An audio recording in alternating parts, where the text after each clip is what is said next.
Akan tetapi sehari sebelum pemeriksaan di KPK, keberadaan Ratu Atut hingga kini masih belum diketahui. Timbul pertanyaan apakah Ratu Atut ini akan keluar dari persembunyiannya untuk menjalani pemeriksaan di KPK. Kompas Malam juga akan membahas soal penunjukan tim pengacara untuk keluarga Presiden Susilo Bambang Yudhoyono menyusul serangan fitnah terhadap SBY dan keluarganya di media sosial.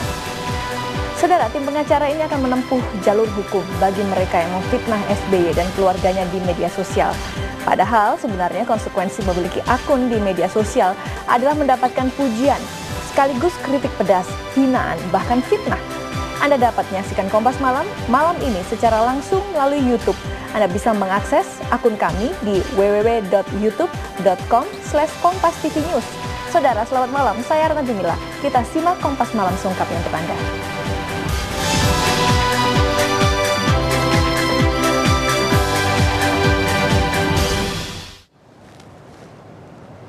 Saudara, Kompas Malam kami awali dengan informasi banjir yang merendam lebih dari 14 kecamatan di Bojonegoro, Jawa Timur sejak 5 hari yang lalu. 145 desa di 15 kecamatan di Bojonegoro dan Tuban, Jawa Timur kini kosong ditinggal ribuan penghuninya yang 5 hari terendam banjir, saudara. 128 desa di 2 kabupaten di Jawa Timur yakni Bojonegoro dan Tuban kini tidak berpenghuni. Banjir yang tidak kunjung surut membuat warga memilih tetap tinggal di pengungsian. Pemerintah kemudian memperkirakan banjir ini kembali terulang pada Januari mendatang dan lebih besar dari. Untuk mengetahui kondisi terkini, kita sudah terhubung di ujung telepon dengan Kepala Badan Penanggulangan Bencana Daerah BPBD Bojonegoro, Jawa Timur, Bapak Amir Syahid. Selamat malam, Pak Amir Syahid. Selamat malam, Bu. Ya. Bapak, kami ingin mengetahui bagaimana saat ini kondisi ribuan pengungsi banjir di Bojonegoro hingga malam ini. Untuk banjir di Kabupaten Bojonegoro, ini sudah memasuki hari. Hingga kini, saudara, keberadaan Ratu Atut Qoyziah masih belum diketahui. Di kediamannya, Atut tidak tampak. Padahal hari ini direncanakan ada pengajian untuk memperingati 40 hari meninggalnya suami. Memperingati 40 hari meninggalnya suami Ratu Atut Qoyziah Hikmatomet, acara tahlilan akan digelar malam ini di masjid yang tidak jauh dari kediaman Ratu Atut.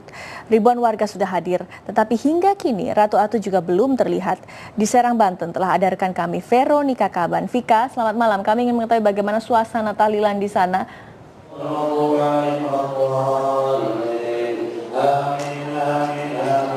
Veronica Kaban atas laporan Anda. Saudara, kasus dugaan suap yang melibatkan mantan Ketua Mahkamah Konstitusi Akil Mukhtar ikut menyeret nama orang nomor 1 di Banten, Ratu Atut Qoyziah. Atut diduga berperan dalam penyuapan Akil Mukhtar terkait gugatan. Gubernur Banten Ratu Atut ditetapkan sebagai tersangka. Warga memang menyambut gembira penetapan Ratu Atut. Namun di satu sisi kondisi ini menjadi pukulan bagi warga Banten yang menginginkan Banten maju. Keinginan ini pun terhambat karena Ratu Atut adalah pemimpin kedua setelah Joko Munandar yang juga mantan Gubernur Banten.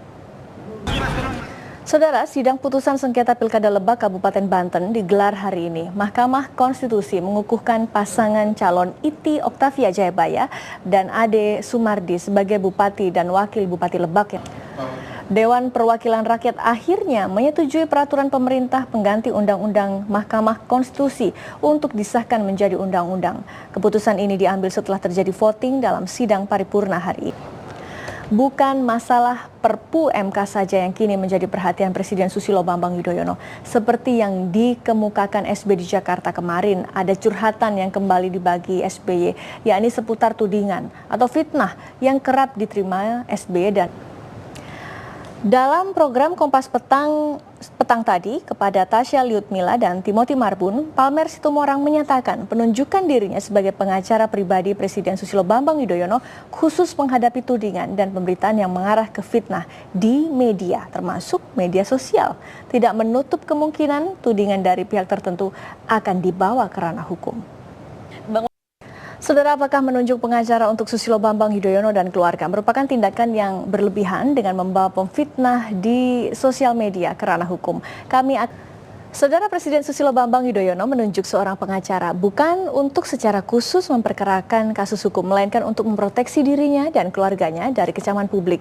SBY merasa tidak nyaman dengan berita tentang dirinya dan keluarga di sejumlah media, terutama di media sosial. Sering mendapatkan tudingan lewat media massa dan juga media sosial, Presiden Susilo Bambang Yudhoyono akhirnya menunjuk tim advokasi untuk menghadapi tudingan ini. Tim kuasa hukum bertugas untuk menyurati dan memberikan jawaban atas tudingan yang dilontarkan. Di sisi lain, penunjukan tim kuasa hukum ini oleh sebagian orang dinilai seolah juru bicara Presiden tidak mampu menjelaskan tudingan terhadap Presiden SBY. Pertanyaannya saudara, sudah tepatkah langkah Presiden Susilo Bambang Yudhoyono dalam menanggapi serangan-serangan di media, khususnya media sosial yang dinilai merugikan dirinya? Kami akan membahasnya bersama pakar psikologi politik Bapak Hamdi Muluk. Dari studio Kompas TV di Bandung sudah hadir seorang aktivis media sosial, Bang Fajar. Membahasanya karena kita harus jeda. Yang ke depan, saudara, kita akan membahas ke depan setelah ada penunjukan tim pengacara ini, bagaimana kemudian interaksi Presiden Susilo Bambang Yudhoyono dalam media sosial. Tetap bersama kami. Salah satu hal yang jadi tantangan pemilu adalah menekan tingkat apatisme pemilih. Banyak cara yang bisa ditempuh seperti yang dilakukan oleh KPU Kabupaten Grobogan yang menyosialisasikan pemilu ke pelosok desa. Ada yang rajin sosialisasi pemilu, ada pula yang sudah curi start kampanye dini. Banyak modus.